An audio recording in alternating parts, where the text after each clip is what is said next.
Ashafone Tifo, your Makwaba, a better news channel. So, your best sources, so when you subscribe to better news channel, yeah, or best subscribe. No one like, no one share, no one turn on notification bell. So, by update BI Bayano, on Sabit Miaka. Now, make I say, comment section also your dear. Make sure so we leave you comment. Maybe BI or so one, so by you may dear. Ubit me at show I drink and how and you must me call my Ghana. Now, after Occupy Ghana demonstration, a call every year, there is some group of people and a group of association almost next month third, almost demonstration to change. No more Diana crowd is in different food because one, almost free one group neighbor. Okada Riders, Drivers Association, a whole lot, and no car demonstration. Now, I'm the one I can see I'm police force, and Shena police for Ama Majina, and a deal more quiet demonstration. I'm a young, I just say, yeah, the court intention about to so. And yes, I did, no more, yes, I did, and I put it for this, you be ready. And I won't pump your moon shoes, you know. Yes, still now, on my back. They should be ready. The police should be ready to be meet them because Omon ban say occupy Ghana, say they will buy now Munyan for they are coming with their equipment. If it's a weapon, they are coming with their weapon. Bibi biara be mu associated with demonstration in the biara umbe society. Na mo me akoni nkuti nsem no mu nchim do the demonstration and them from the various what do you call it groups no and some of my can just a new my air course on the come here I say a kupa na air pigeon munga kanka na abina wa asopa messa buying sa unti sa demonstrations here air cocosin as when tina way and I say we join funa and they join funa ye be hona password channel. Because John from Utranas are Utra in chat. I couldn't go to demonstrators now and penny for a woman in some of their to drag. So my Ghana, I receive good team. Occupy Bank of Ghana, yes, I'm ready. To one na busumi do need to so emiensa October 3 and as I when ye church and chile. Just Ghana has say and cramp pumprimantama say, Yadiba so sansi yen adano, and then you dra ye near homere, ye near wada you cry, ye jinamu gidi butu, ye my rescue mission, say a yadia fras ya papa, na and no ana organizers, ye chese you made the Adam bem adia to Jarachasai. Ghana police for the Adam Palene Crawford, Yanimini Omutimi ye. Last minute no obere, not as a quadrum capabam, what do any actual quarto, aqua Jane Junction, Adia 2 warm eso. Nancy Wedomu Buachra say, says Supreme Court to Omopamuko the Hague. And Quajin Junction says occupy a biogino, almost the barber to so, and ya dear beholdu, and ya duman ne, and I a dumachna. Now, so when your church and chino, I train swatch a papa, and say, a free mera test some near Decem, ebe told just a Bank of Ghana governor, Dr. Ernest Addison, one in deputies, board of directors, a bro pan crofono, wamudi, elbow my Ghana no, and ye a more ding.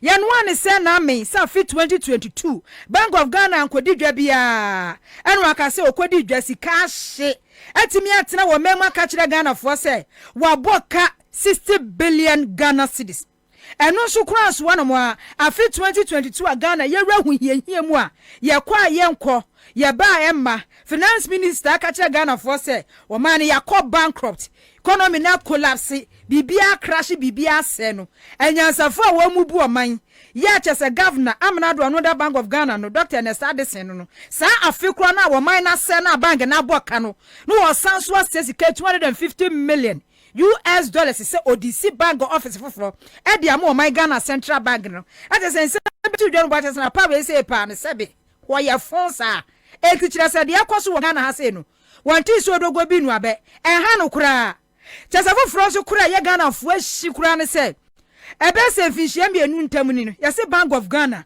kire se emra article no mo de ye adwuma na ka me se mpanifo no wo mo fa nya hwe kire se finhia mienu sika be se 80 billion Ghana cedis ene watwa ede ama ban no yase kire se 2022 kwa de sika watwa no na ekika ko be se 50 billion afi kura yi school feeding for mantua wo mo ka School form ko senior high school si ya beti na chance for babna emeye no anuani se anuane a short afikure contractors mo atua wo ka afikure Ghana sei exika pim so sika puduo na Bank of Ghana egusu a wo twa wo print e de ema aban no e de na wo mo e de eye enye no nso nko akrate sensem de biwa no mo a wote de akirekire mu a na ayade a age wonsem Bank of Ghana for mpanimfo nim yie se sika na wo mu twagum ya wo mu twagum no akiresi nsanso no se oman ne besei the high inflation ene beba enu na nam so afi 2022 inflation yi buka fu kwanimu a na che se eniema age ensemu e wo mai emu na NDC amanyoko ne political parties nkaye bi omu opposition ena ato abasakon ebi ti se PNC PPP APC GCPP GUM COPEC Ghana SEPA and also Justice for Ghana FOCAP for the Makutintimutintimai Concerned Drivers Association of Ghana True Drivers Union Okada Riders Association of Ghana Artists for Change Womunyina say October de atoso emiensa no womu gina mu gidigidi ne police for munu ansuo ya mu de ba be pra nipa esan se enya de a se Bank of Ghana governor and deputies no womu position womu anyemu afanto hɔ no mu a ebekɔ fie ne akwakoda National Communication Officer de ma NDC Sambi Jamfi enenu wane edom atiesi ya womu ene omanfo edinkita ho ehu hia October 3 wo so bibia pie na sa wonye kire we se no wodi mu akotene. This demonstration is communal labor. Badia bi wo ho a eye chiwade wa amamuomu. Se aban bi betena konwa so no ye bia e dia ho kire ba. Sa de ne ye den. Sa de ne se aban beka se o twasika agu oman bi mu. Doma ama be dia konwa. O keka sika enfie nan oni atame ososo mfie nan o ka bom enfie ngotwe sika wo munya ye nyina besia gold musika oil musika cocoa musika taxes kani nyina bomu a their friend the total revenue na omunya 250 billion in 8 years Akufo-Addo abetena konwa so oni ba olaya only 6-7 years munim de omanya over 800 billion omadi sika ni nyina wie enu bi ena na yesu say ye bre no na Akufo-Addo ode chata wiem hyan no na wiem oni say wabroni na odware ya den egu yeso akokora bone dia kokora bone papa chese papa kura ne ye na bra bone memuo dia ye fun na hunhuru ba bia na adwene da chese enema wo ye no dwendwendwen na bo opusa na aginsemu na chese obi abesom evinhia wotwe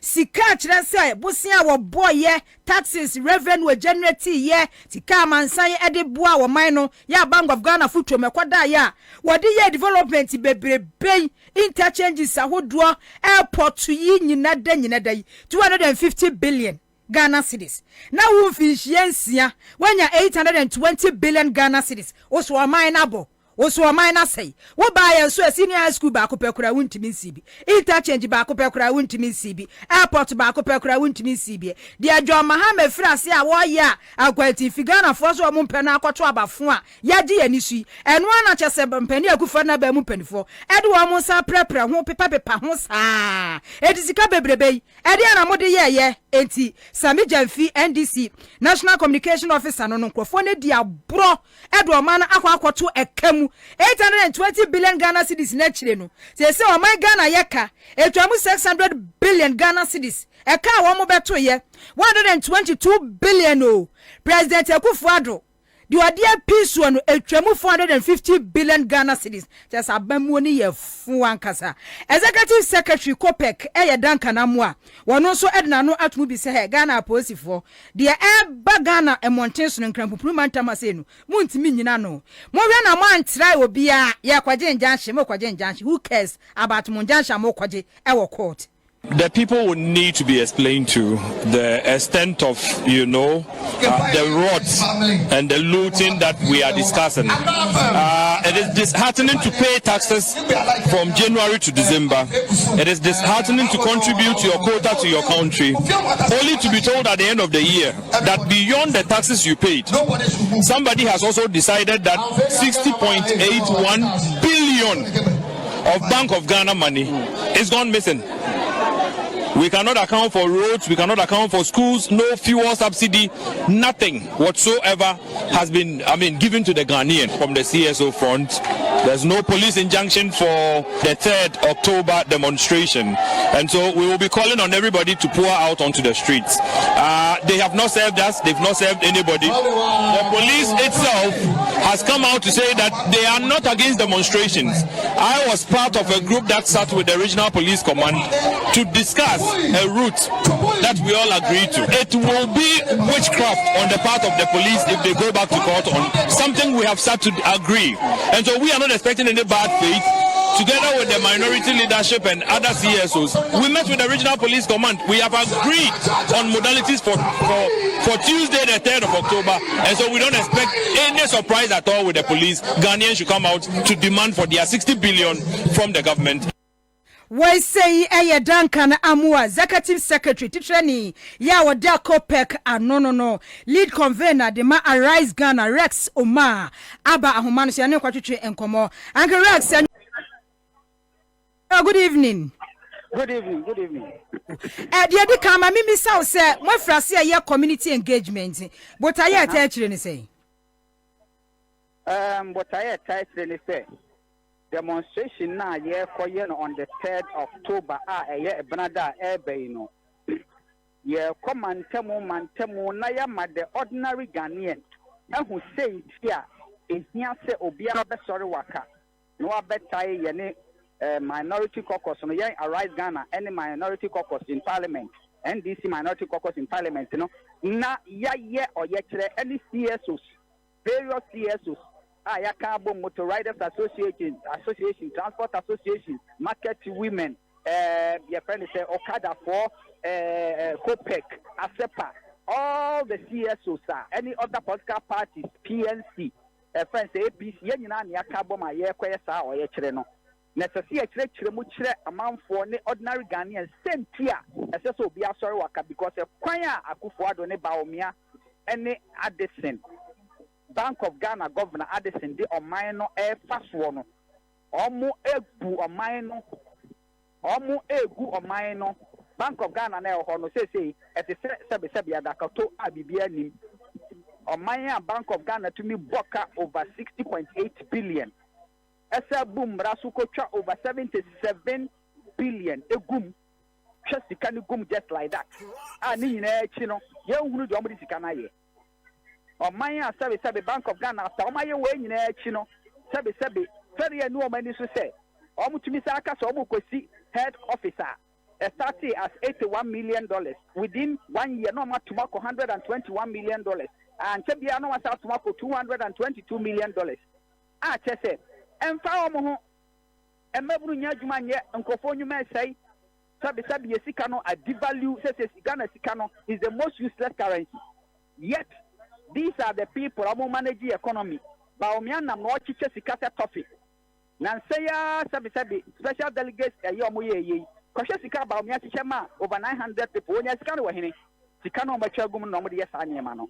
Enunti na asesi ya chire muchire Ghana for no mu nyina sorry waka. We enye party asem eye Ghana maimba asem. Bank of Ghana na esi ono enye ndisi nkwadia enye NPP nkwadia ye Ghana for nyina ye dia. And the Nipa Yadomason, Omwadi or Mini Jim, Omdia Scanian, Hunafaso Bianiswa, Emfa and Punto Biamra or Mino, and Nuntina Yanina Mantem, Yachek, Ghana for, Sentia, almost sorry, no more baby. Okay, Eti Uncle Rex, Mammy, Samonia police for you, Bibia. Yania police for you, Bibia. Yania police for you, Bibia on the 3rd of October, Brande, and a pack. Would you on Sia, you do on Sway, you shower brass sport. Na ya nante na ye dia tiente su kokko a kire Bank of Ghana na me no nwie ni sei ekun we de se nya de ko eku o we bi di fihia parpale nson asa wo my Ghana e de afi ba ko 12 months etimi atwa sika amo my economy inflation che se akosoro akwa sa afi kura no anu ankasa ebo bank ne ka 60 billion no se wo tem $250 million e de asaso asi bank office with me papa no na dwini ni fie no tu sa na mon ba eti we no se nye de ko ekun e na wasa mudiku ana yo bi ni aba me no ya adwene You see, a journey of 1,000 miles begins with a step. And there are so many ways in killing a cat. There's no one way. And you arise Ghana and other societies now. You were a cuckoo damn poor woman, you were lawyers woman, you will be a woman. Name no you started with the demonstration. And yet radio so any idea strategy. Oh, contact and fast strategy in Twabonting. Until we are just starting with the demonstration. So for now, we are inviting every Ghanaian, including more radio presenters and journalists. Our man, airborne, come. Police phone in our home. Police ni or to them, none free this abonting. Sikabe brebe or my really cabet police for what I am almost. Ever be briaka. It's a very important. Say Ghana phone in our bet yesterday. Yen to international Shahai. So you're Ghana in now general Mahon or general Nanamo or the future generation of this country. As a so sorry waka.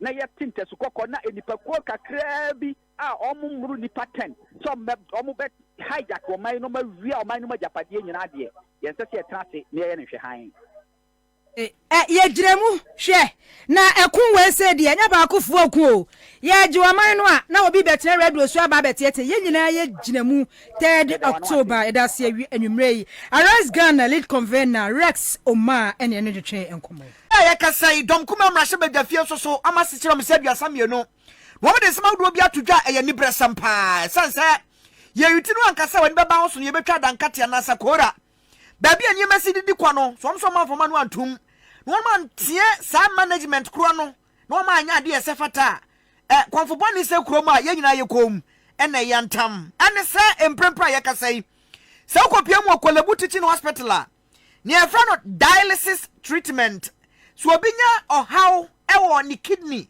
ana ne sabo sane ye beka no numu a na sa nipa na drum pempen so obi afedie na o say ye dialysis treatment ma no na dialysis treatment no ne boarding pa sane one more ekobi ka no tese na watwe bia o senso so do dakuru bia no e o say utumi kokoda machine so tese ukoda so e ka ewom no enya kaketwa edi so yo hiani wa mobro nse na sabi sa ya de bi uti anya ye nyankopon ani hu adom na sa bitumi ebe yantam a na chese eya ya semsebe na ne ya kasai management wo mokolebu teaching hospital ala ba beto abonten se dialysis treatment no wo mapagam from 380 Ghana cedis upon that 3.8 million at the cost 765.42 Ghana cedis upon that no 765 Ghana cedis and 7 million 65 Ghana cedis.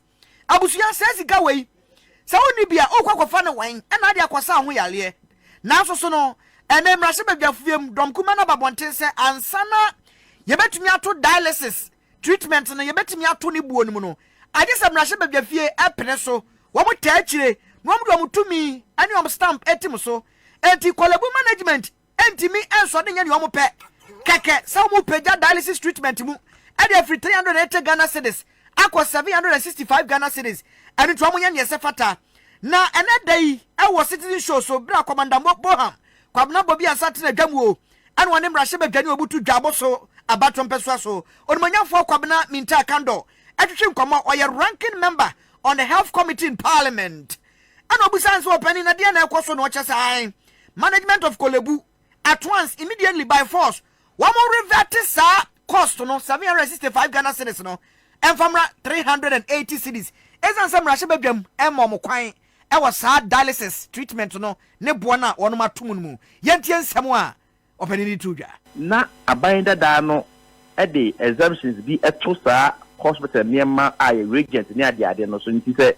omo crab aboman mu a na tax eni so na ban we ene won hu se wodi ni sika nyina wi aye hu bra bia o de sa tax ne boy ene omo say omo yi sa exemptions no every one nti sa me say wo cry regent ni sa hospital equipment ni mo ni ade na wo betua taxes e wo so nti sa Bank of Ghana sika ye omo twa ya akosoro ama inflation akosoro no we mu nyina na omo de abom omo so mo pass on to the patient. But the point is that with the immediate effect, I would say one more restore to the old amount no more. If we say number one, Obia and Sma buying say Sabin Preduasa Uncle Boss Abra we are yetimu.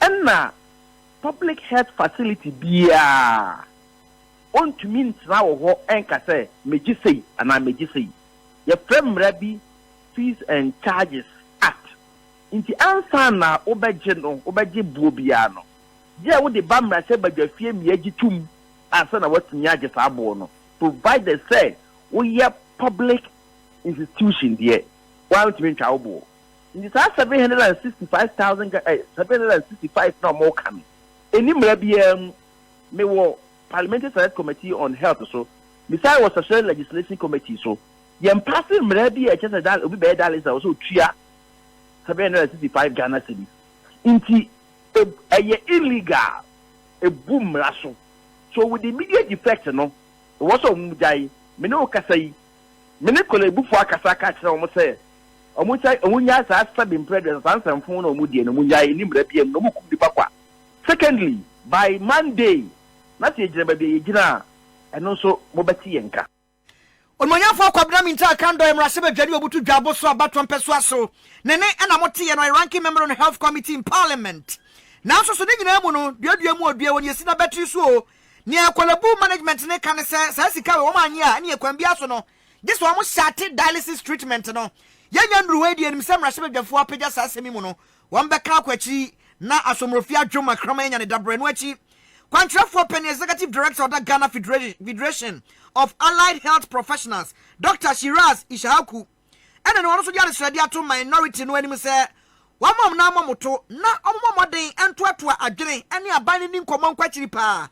Sabaya Sassam won't bet me a penny near Gubrania, sad dear, a better tia this year be. No, I don't think so. I want to appeal to my brother that the MT, please, they need to calm down. They need to engage government seriously on this. It's really, if they push this button too much, the patient may suffer, because I know what I'm talking about. It will be impossible for them to keep on operating the machines. It will be totally impossible for the patient to benefit from the services. So if they try to push that button, the hospital may have no any other option but to close down the place. In fact, Valentina, but that is actually not the main serious issue. Are you aware those reagents and chemicals that we use in almost all the imaging and then treatment facilities, some of them are quadruple. It is a serious issue, and whoever is putting on these taxes on them must sit up. Let me tell you something. If you want to go and scan your spine with, say, an MRI, you need to pay not less than 3,000 Ghana cedis. It used to be somewhere around, just around 800, 900 Ghana. You know what is going to happen? The patient cannot come. The patient cannot do it. And at the end of the day, the patient may not survive. Is that what we want as a country? That is totally unfair to the people. We are paying taxes. When I pick my pay slip, I see over 3,000 plus taxes on it on every month. And Yamuti Executive Director, Ghana Federation of Allied Health Professionals, your friend of Dr. Shiraz Ishaku, and what you say, sir, I've been to a way, na yenim commanding question says dialysis na ya kan ho e wi ase obi bi ni aboabu bonu anka be pe kuma ma no ate ye kan dialysis ya e bibia ye nye di waste product na enai e moja na ye fin na woni paduanim na kidney no esanse kidney na senti no entimi nsone moja na so nyi waste product in fini paduanim e ba ni say ya anhwe ya bosome mienu kura nto asase so wo be kwanse do anu ti dialysis machine no ya do kwato so a ebua na timia yi sa waste product nyina fiwidi anim sa ba ya ubegina brand no watena se ache ehun komo no no tente fa finance minister ya example o say me nyawe nanu na enai patients ni bie one ma kidney problem no manya bie no mo da dialysis ne so no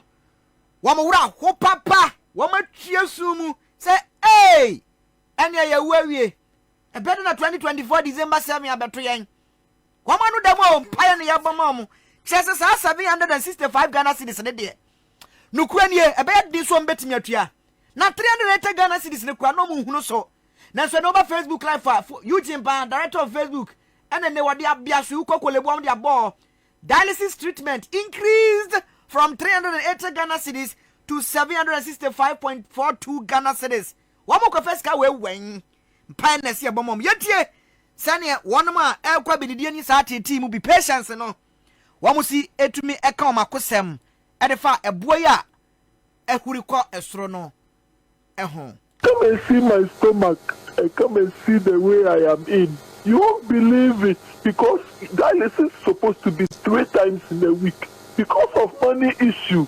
you are thirsty, you can't drink. You are hungry, you can't eat because your tummy is bloated. What kind of situation did we call for this sickness for ourselves? Why is Kolebu doing this to us? For them closing down, a lot of vibrant guys are dead. Like me, I can't pay. A lot of people there cannot pay.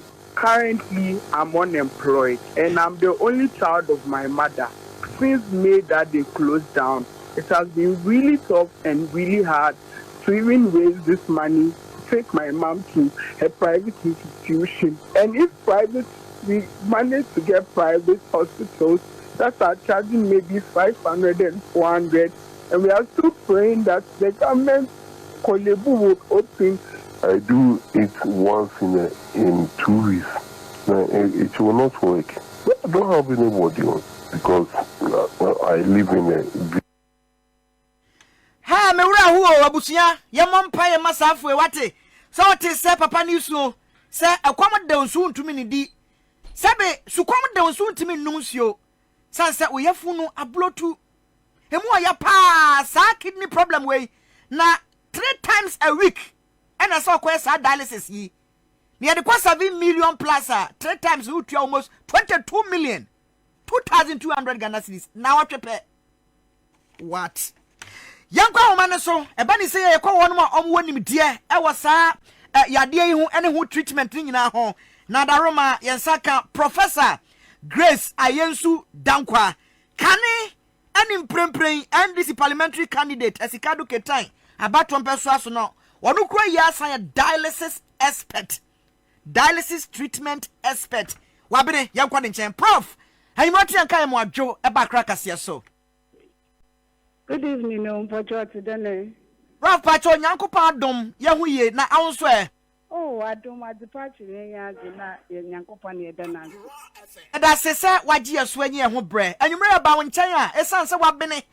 Na a back kidney, and when you are really dialysis treatment, one media woman tea, and yaba in 10 years beside. Kidney yaria no, sir, dear ma, a courier dialysis so no. Prof, Ebony send it to me, call you some penpensono. Oh, once a kidney no more any day or who blood in Timbojan na every day there over for kidney no na waste products nyamana on to me stay and body muna wa nation na kidney no wa process na wa baden urine on your santina Johnson. It's only a waste product. Inti say most of the time no one our high blood pressure and I one idea our diabetes. Now say you a lot of young people I want so for some reason maybe or eba and maybe our fa another them aphrodisiacs na wafano. Oh no why you there now say no young people want to win a kidney problem. The kidney no was shut down on tomb on whole blood in the not only waste products mentioned. It is a waste product, not blood no more. Only there, you are about to walk with swim. Of course, problems. Into our there dialysis machine or actually there kidney no. Oh no. About from bojanin na wa hook for bojana to them kidneys no. Or na pepe. But or your machine can order work at Nando. Or one Kolebu work closing one dialysis center down Kakra. And I face it was what the price and what the cost no. Me say the brand no also the our kidney problems na si can want to much no. The master me ya kan ya na ye them ejumani bin ye was Sage Medical Center was East Legon ye dialysis and continue. Them problem yo sha sa cha. Ehun de Ghana no extra young people pee when your kidney diseases. Onopo yen shada yen hwehwem yen hu no kwaya. But for young people, people in them here, but now Quabuchira or Yempenifu water winya. Wagana no age in the wild reverse 20 something, 30 something, 40, no win a kidney disease or to the kidney now was shut down, count to me, Juma, or the work of dialysis. Dialysis no for temporary. Normally no, nka what's dialysis? You can't be on dialysis for more than 10 years. Now a transition, na a transplant. Ghana one time a transplant. Transplant no be yet. People want to afford. Inti Kolebu one dialysis in a government hospital dialysis center. Ona na obwa dem kofuna when kidney problems. The two major problems are Ghana fumpino or dialysis or a high blood pressure on a imboja yerba and a diabetes. Problem no when you there machines and no boyzen. Eto machine ni wisa. A drew no botona edibogo machine no boho bojan. The ne drew no.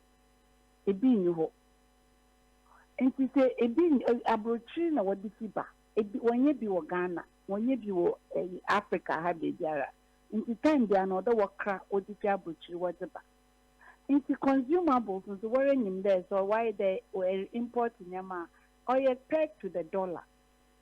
Into dollar no bokosro, na a dreamable wakosro. Dollar no costra, a dreamable wakosro, because a dream when you be will close yard or Africa, into the abuchi.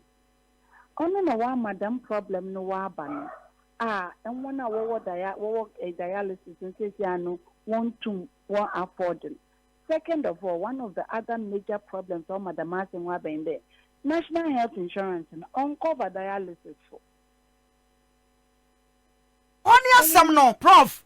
Enti enko abant me nya bibi ma entimi nkova sa national insurance ni timi nkova sansa ade ade asa nipa dodo no a ena wo ho koka adwam o sa yade yi ho Mr. Samna Nakan or your national health insurance Dr. Koboy na nkof no do wo hwedam issue na what dialysis when you want to national health insurance no do because that is the only way health financing only the only way in Kofu P ekokolebumpo 1389 our charging. What's the agency bio NGOB na audit can otua half ma one on the patient na kasa no pon pina na wokokolebu na wontua ni nyinara because it's expensive and it's them I can 3 times a week. Doc, Prof, am I not failing? Hello, Prof. Yes, but I'm so am I not failing? Sika why you were Bank of Ghana and can go to what I said dialysis for 10 years, for 50 years. Prof, and come on more there. A muso ya asema wa cheche udi mesekura fem. Every niti udi ye bekan komono so every semuno we apeja be die. Ye nimsi e betren komonimti every semuno ye baba unche bio why? Yo medasi. Mom, oh ya from me ya bema, ya from me ka chire be na ase wo sister. Eh, Prof, I am your baku. Say the madame kwabena abena o. Krora. Hey, around some. But obi ni Prof an kan chance say you kasa na ye bema. The sister and me no kind news. Ai. Unu yaba. Minu yaba. Boy. Abusuafo ye pem so ne ato aso akọ ye nim.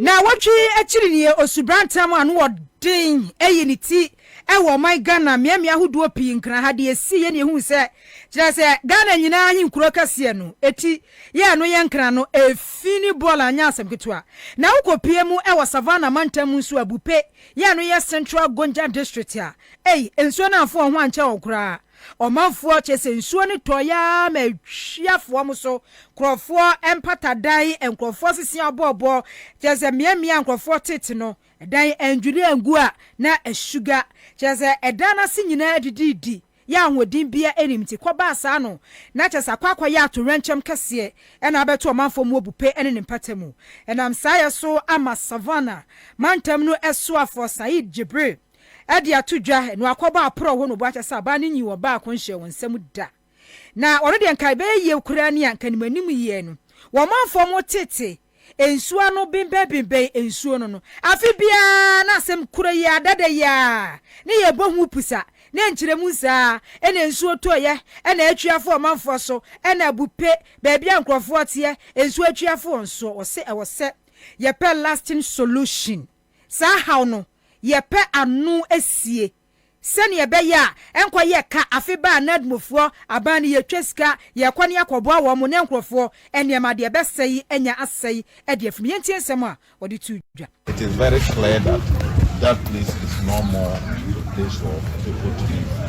And to my surprise, when we were on the canoe, looking at the flood and the number of houses that this flood has affected, it has not really affected only Bupe Township, but the other communities along the river banks that is flooding. Almost all the communities along the river bank have been affected. And I think that there's a need for us to look at the way forward so that these people don't go through this suffering that they are going through. Yeah, it's a very bad experience. It is the only way is for us to relocate. So I'm going to list up with it. You see, I'm here with the entire Central Gonja District Assembly, technocrats. And we train what to asu biem say eya na ye de akwa na bagredam yi enamfa na nsuo so to na namfa ena da bi da mra nso bagredam yi de afi bia nsuo no to afi we se nso de nyankopon wa ye adwuma nsuo na to papa ebeye ma amia bi eti afi bia na eba akoya na bagredam ye bie ye no ena nsuo atwiafo omanfo so ena nsuo to ye atwidiafo omanfo so na emu de wo kam na kosi nyinara ne se wono akasa koba apro ho no no wo hwe bupe ho no baby a flood ni see ye no a ye de hye bagredam no nko a enye yi. The construction of the tree dam that is causing it, or whatever the situation is, we have to reject the project.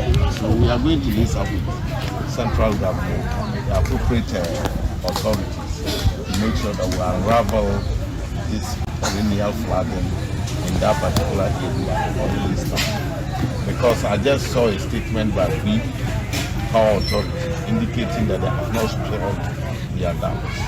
So it's very clear that it is not the spillage that is causing it. It could be a problem.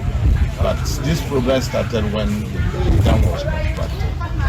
So you can see that the water is not. Abusuafani ayeti Savannah Mantem Suafo Said Jibril.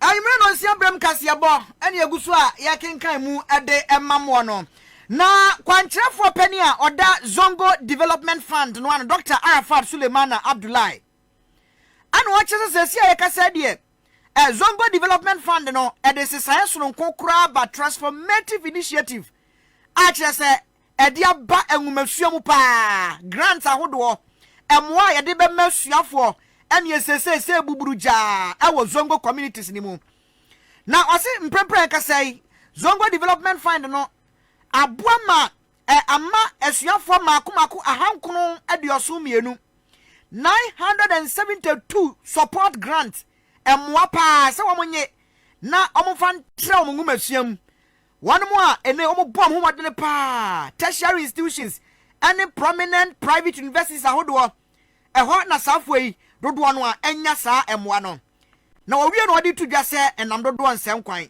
fund kuro ya se timia facilitate ya support asuafo makomako aduanan emprempra ya kasai so mo nkwankwaje ntete e wo medicine anampo science adusua a kwagiri mu e wo Cuba eman mu se baya wo betimi nya saa nimdie yi no masade wo mani akire mu oman mu Ghana ha e dia beboa on mo man kama na oman so ya nyini akoya ni mu apomudemu ensemu wo kire se saa initiative we no nya de beka kwa mu e won pa se ohaw kakra ho nanso so no wo de we nyina e beboa se baya wonum a o madwe enko so enmasua yesua kwakiri abode mu nya sape medicine wonum mani nhyɛ da anya wo no etime piepie suafo se baya daache wo mani so ade hu kasia ne se wo so brabo ebekɔyie no etumi abam ensam opani ni kan no ne dɔso pa yenko na yenkotie kakra. The Zongo Development Fund remains very concerned about the strenuous challenges faced by brilliant but needy students from Zongo communities in pursuance of tertiary education.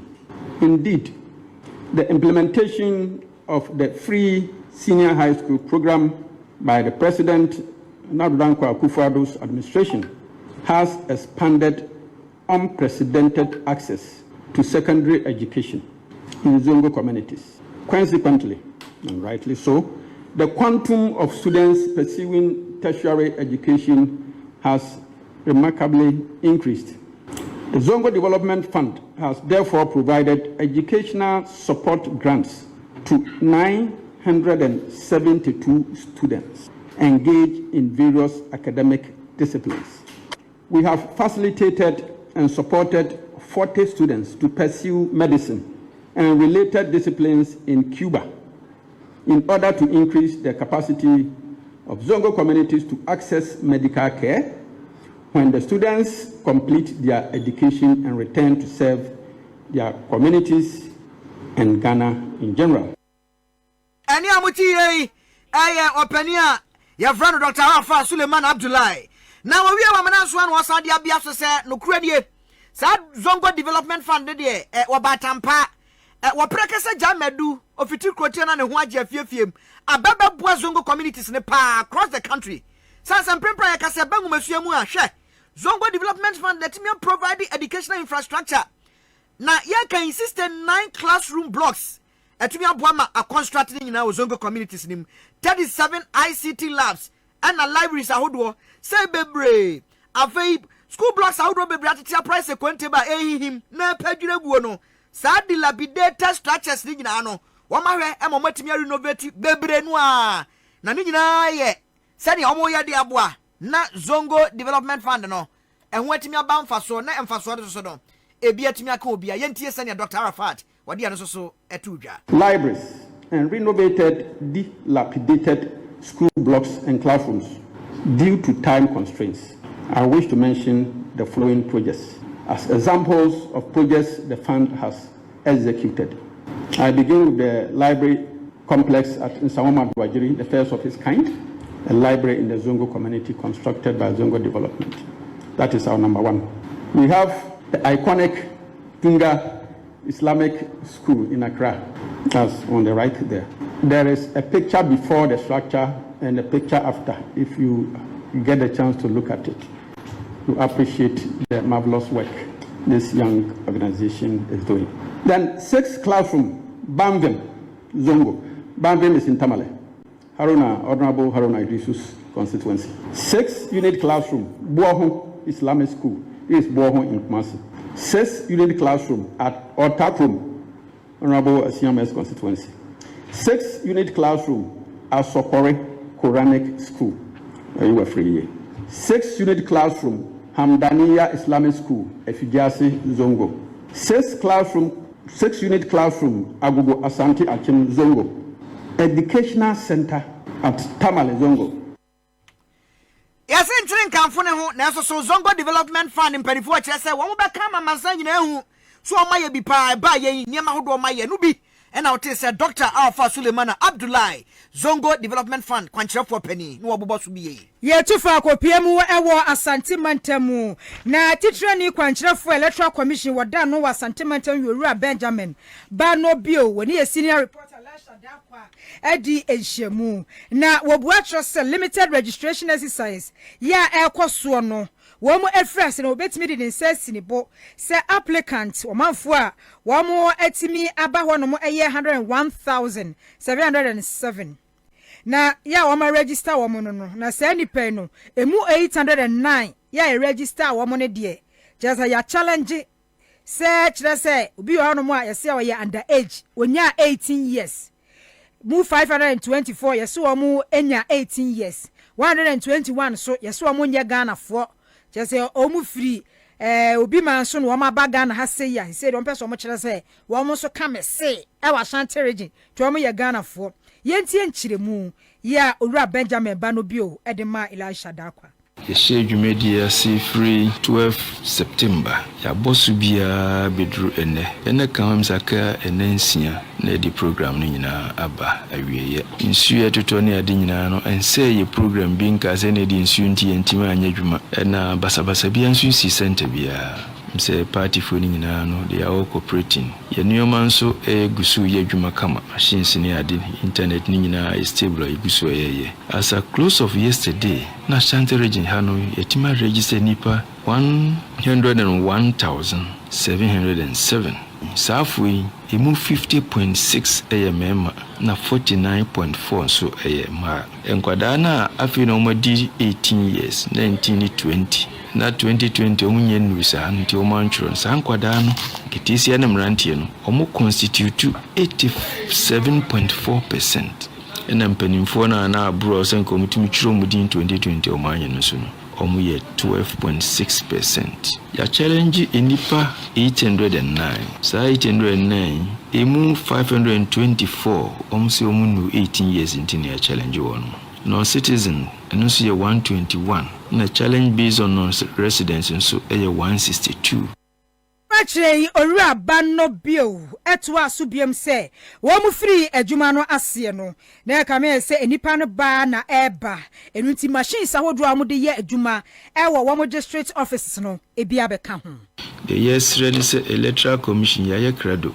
Baby Nipano don sumbia no sha, ya sand the kitchen be den, Abe Kahum. Igusu yes ad nama, isi baby and any pe bufasu ye kwai cheni adinina no free home. Igusu ye. Na inimse party for no bekoso ne yayemwa na bibia achire o madwene o center ho bia no omuhu district officer na very resolve ebiem enkwadani nri 18 years no yesrom se momo ntemti so mbechiro mudin obi betwon kwa na okona akochiro udin a wankasa na waha ho Abusuafoni yeti ye Yorua Benjamin Banno Bio, Regional Director Electoral Commission. Ye senior reporter Kumasade FM Elisha Dakwa ene bopini no oni no etwetwen san komowe. Agra kasia engona mo amuti amode adwenkyere ba damasio ni abasobɔ ne nanama ho afa na emu ka ho asɛm. Mo soso a enai mabanyina ye kai mo sɛ CMG sika kyɛde promotion no. Ena watado o ye betam sika. Sanse minya hye meche we dia ena hu se ezika che ska eche we meto no 1.5 million dollars. Nye ska to a mekoto wa Amsterdam. Nti mentan hye no basa ena was it meto no $150 na me se 1.5 million dollars. Yeah, bi wo se Amsterdam. Was it Mountain Amsterdam o. Illinois State. Ani me bo am to no ulu. CMG sika de promotion. I star 413 hash. Sam Amsterdam on a grow onim hotu. Edi me ye an oche me. Star 413 hash. Step 2 no na what you so Accra FM. Ye be mamu sika na nwumre. Sika ye tesem de amamo no wonimu a kamudim nika baba ye nipa 42 na aye. Me pa cho ye penipa 100 pene ye nche more than 100. Star 413 hash. Obi abenya sika ni bi. Wa odi birthday. Wa ye upeska mesrawo. Star 413 hash step 2 to Accra FM. Na baby akro wrade na no see ye. Ebra na ye bo ene no akira mo a ote so panini kase ebi mu nyamfie du nwotwe. Na so so mo akwa register no. Sa asem kro ye ho na Electoral Commission. Director Obutu Cape Coast Metropolis Mr. Richard Asenso. Watu sa wone kokoboy bi dia ma manyofo se he manyofo. Mo de bibia kwa wo mu ebekra mo. Politicians am akro ha. Mutrimo dendodo. Wanyu otwe anya doa woso mu nyina sanse wose sa limited voters registration here ekwoso yi ubehu na enkwada bis agina line ni se wo so so kwakotro na wo akwara ni ti kwasi na zo a akwara kete aje se 8 years kura wonya ni na no me ankasa social media mi hu nkwada bia wo di line so pa na me akwara ti akwara we pa 18 years wanya eno na opani dia futuo e ma se won me tachire ya sa no mon kai huru se bibia be wo wiase no esu won sunsanso enkwada na mode omukọ na omode omukọ register bro mu nimfihia du nwotwe no mon kai hunu se ewiase akwada bonwa na o ma chechede asere wa wo su agenkukusu a ne totosh na pai kwada ni 18 wusu wadi 18 bedu baby no eduro okopie mo yaresabia ne ema na eduro yemfa ma akwada no na ana yemfa ma pani no na ono akwada ne fi se oye pani nti ne yemfa ma akwada ne de akoma no enti wo kyerese saade no munyi na kwa ne toso mienu sama se san kwada ne kura edwo mo ko akosan la akotwero mudin no eye atro na mo kyerem kwada no amwa ma oman ne nkoso nti wase politicians a wo ho ahye saade we mu no at once immediately by force wo mo hwe no mo nyina kwa se be ya Ghana ye nyina ya befo yentuma pefra dachi opani ne nsam ne bi ni. I keep telling the political parties because when you register a minor, you have actually abused the person. But you win is how you say be a better about my interior. Meanwhile, that same person on register. You see, when you register a minor, I say we just 18 years. First of all, man, I can draw. Actually, in trade. Secondly, be to a crowd. This a voters ID. I want to instantly you lose out or a penny. Every crime partner medical issue. Na yedi akwala ko hospital and you say medical failure so no you will know administer man kwala you will do administer man pay let's say be a hono only know me say okoko ma ontumi kasa pay registration card ekuta no e wona hono they will conclude say we adults ni bi o ma koso administer in draw say dem pay no akwala ketwa na dia man because of with there's a case that will be defiling akra no register. Eventually the person was let go because Nipano yes I was able to prove say that minor will be our register. Abusia, and you see a Richard Asenso. Now you see the immediate past member of parliament, Cape Coast North, about your best for Lukoya Kane, no as one for Betty China, where we mentioned Deputy Minister Education, Mecha Barbara, Asha, you see, and one a boy. Eti sani na metra no mrahye badwani obutu Cape Coast North Canadian no anu assign former deputy minister education Barbara Asha Ayisi ene no so na no tu nsem no bi no oche se sa asem opani di kan no eno krepa mofra no so a moma mo kwan mempanifo no so mo nsa se munni 18 na so mo nkase badi 18 no ha preko ba wuntimi no ma mentanda wotanto so ma mebeta bum munya na munnu sa emfie no nya sa mo ha mo ho yentie nsema pa ma me ne tudwa 18 years into that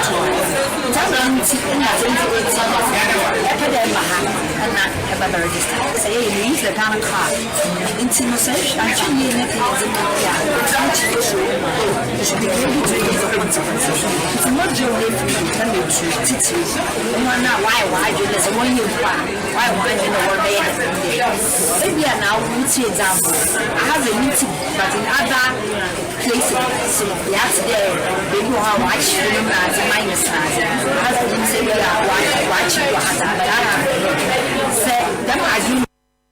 Abusia mo fanche yesa ne nu shada mu na ho na yensa ntwoni na natawia ba bia wokọ e na dede ho pa mo fanche yen na ekwamatwetwe koso ewo one ne ntem na onmanyafo kwa amna minta nyako wono so ye mrahye badwani Cape Coast North abaton peso aso an wo che se ade ane de eso obi atimi ebetro ni din na ebre no electoral commission ahye so pa tinare srade ne sanka electoral commission emie birinim wo mai mu Sabaya wanuma afe no ma fi secondary schools ma kopie bo fie no na omama kwan wo so benya kwanya atumi akwa akotro mu din se obia edin bamti internet problems nya keka ho nyina nti no wo mo hwe na ebre no wo mo entum na obia din timi nko enwoma no mu so far me be ni nyama ma bo ho no is okay but be ma ware ke ni usually ni na networking sem no all in and I was thinking that probably giving the network issues no or that is likely to happen and kodie ma enough time need to mean more people to register because even the network not started and the numbers are going up, which means a lot of more people so per the way